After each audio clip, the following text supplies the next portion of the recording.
大家好，欢迎回到宋说新语。埃隆·马斯克和比尔·盖茨啊是科技界的双雄。埃隆·马斯克最近呢风头正劲，可以说呢几乎所有的消息呢都和他有关啊，机器人也好啊，新能源汽车也好啊，火箭也好啊。但是呢，比尔·盖茨呢其实最近新闻也是不断啊，包括他的离婚，以及今年年初呢买了这个北达科他州的一块农田，引发了这个网民啊对于比尔盖茨呢成为美国最大的地主这么个讨论。这个推特呢是这样的，现在这个推特点赞已经超过20万了。他说呢，这个比尔盖茨啊，正在收购美国大部分农田，而贝莱德呢正在收购大部分独户住宅。但我应该相信啊，对我们威胁最大的还是埃隆·马斯克收购 Twitter。那这个推文啊，这个可以说在当时呢还是引起比较大的关注的。这个贝莱德呢可能是一个就是做这个房屋的这个租赁呐，或者是这个经营的这么一家公司一个机构。实际上啊，这里边呢包括在美国啊，像这种以讹传讹呀，各种各样的假消息也是漫天飞。比尔盖茨啊并不拥有美国的大部分农田。那么后来呢，路透社呢也就这个消息做过调查。根据这个他们引用的数字啊，他们后来找到了美国的一个机构叫土地报告（Land Report）。这 Land Report 呢，做过详细的美国的这个土地的各种各样的数据比较。那根据这个土地报告里边啊，去年的一个文章啊，那么盖茨呢通过2家投资管理公司呢，一个叫 Cordonwood 然后一个叫 Cascade 他经营了接近27万英亩的土地。那这个土地啊，27万英亩这个数字呢，是远远低于美国农田的总面积的，是吧？那大家有个常识都知道，像美国几乎占到北美大陆的1多半，它不可能是那么点面积。那么美国的总面积是多少呢？美国大概有8.953亿英亩的农田。那么按照这个数字的话呢，比尔盖茨大概拥有的土地占到了美国农田的0.027%，所以呢，他是远远不是说拥有美国最大的这个土地的。那实际上盖茨这是一个地图就是收集了盖茨呢在美国各个州的土地的这个数量你看他在美国的大部分州，只要绿色的都有他的土地。可以说有1多半以上的州呢都有他的土地。那么他最近收购的那块土地在这个位置还没有标出来，这是去年的图片在北达科他州挨着这个曼省，加拿大的曼省曼尼托巴省的这块土地非常大的。后来呢，盖茨的发言人还告诉过路透社，他说什么呢？说那个推特问题有问题你们要看农业部的数据。那么干到这个土地报告就是刚才我们指的这个杂志社，他的说法来说呢，美国最大的地主叫什么呢？他叫 Red Emerson。实际上在美国如果你想进到美国土地地主的 Top 100，就是最多的排100名那个资格，你得有75000英亩的土地这个排到100名的呢，是之前有个缅因州的一个叫Box and Cumiby他是75000英亩当了2007年的第100名。那么到了2021年这个数字就翻了，到了156000英亩，你才能进到100名。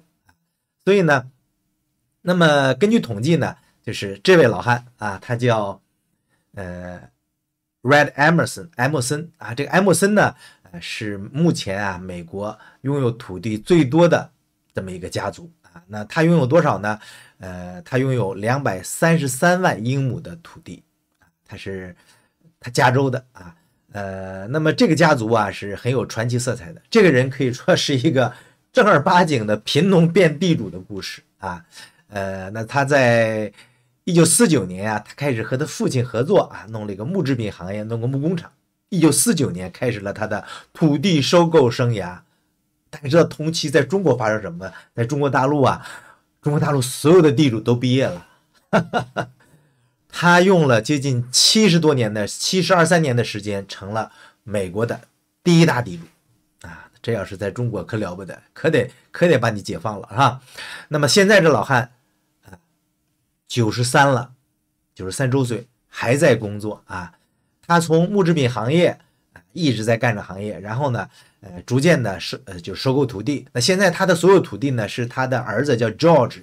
和一个叫 Mark 啊，他们成立的公司叫 SPI 啊，这个公司呢在经营这个土地。那么可以说呀，这个公司呢经营的是非常成功的那这是呢他两个儿子和他在一起的照片，可以看到啊，90多岁的老汉两边立着40多岁的60多岁的两个儿子啊，一个很成功的家庭。那他的女儿呢也很优秀，他的女儿呢和他呢在一起，他女儿呢成立一家基金会，叫塞拉太平洋基金会，也是家族的基金会。那这个基金会呢，向社区已经捐赠过3400多万美元的这个慈善啊。这是排第一的艾默森家族233万英亩的土地，美国第一大地主，包括林地农田都有。那排第二的是谁呢？是叫约翰马龙那这哥们呢，大概有220万英亩的牧场和这个林地排名第二。那这个马龙做生意呢还是有一套的并且在生意场上呢是以强硬著称。那么他呢，通过这个收购土地呢，他试图建立一个土地保护基金会保护这个生物多样性。他这个土地里边呢，有这个1634年英国国王查尔斯一世派遣的这个一个人叫查德伯恩，在美国办的第一个锯木厂就在他的这个领地里边可以说这个人呢是第二大地主在美国。那排第三的呢是叫里德Reed Family 那么里德呢是以210万英亩的面积的居第三那排第四的呢是 CNN 的创始人了，就是特纳特纳呢是200万英亩的土地他排第四。那 NBA 著名的这个洛杉矶公羊队的这个老板呢，斯坦克伦克呢大概是160万英亩的土地呢排第五那么他的这个土地呢除了林地农田之外呢，他还有参与到了这个再生能源行业，就是这个类似于太阳能发电看到在牧场里边呢有很多的这个电池板那么据说现在已经给100万的这个家庭供电那排第6、第7、第8的呢，分别是叫一个叫那么第六的第六我没说叫欧文家族。这个欧文家族呢是126万英亩的土地那他也是在可以说是从锯木厂开始的。那么他从加拿大最早在 New Brunswick 就新布伦瑞克省建立了加拿大的木材帝国，后来呢他们向北在美国收购。那么他现在呢他拥有的土地里面呢很多都在缅因州，就靠近那个 New Brunswick 的这个靠近大西洋这边那么它的这个土地里边呢，就是生物的多样性是比较有特点的。据说呢，就是有很多的稀有的鱼类那再往下呢，就是第7就是这个 Peter Buck 这个他们的家族的土地。那么第8呢叫 Brad Kelly Brad Kelly。第9呢是Singleton Family， 它是110万英亩，排第9。排第9是110万英亩。第10的呢是91万1000英亩的土地，这家呢这个是排第10，这是美国前10名的私人土地这个大地主，可以说美国 Top 10 大地主就是这么回事那么我们回头再说这个比尔盖茨大家知道比尔盖茨和这个埃隆马斯克呢，他们两个很多观点都是针锋相对的包括对于环保方面实际上呢，比尔盖茨在最近几年他做了很多事情，包括疫苗还有这个人造肉那有人就指出说你倡导这个环保，实际上你这样大面积的购买土地，看起来和你的想法呢并不太这个对路是吧？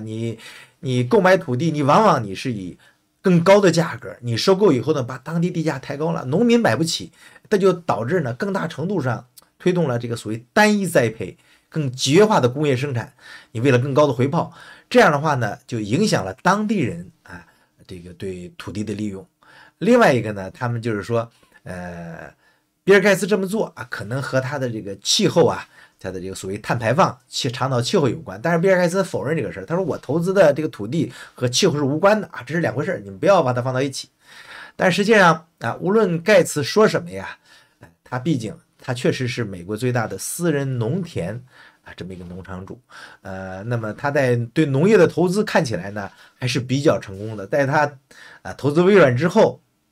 他的另外一个大的产业的分支啊就是农业。这两家机构呢帮他管理了27万英亩的土地。总体来说呢，稳定的增值，并且呢从现在看起来，粮食危机也好，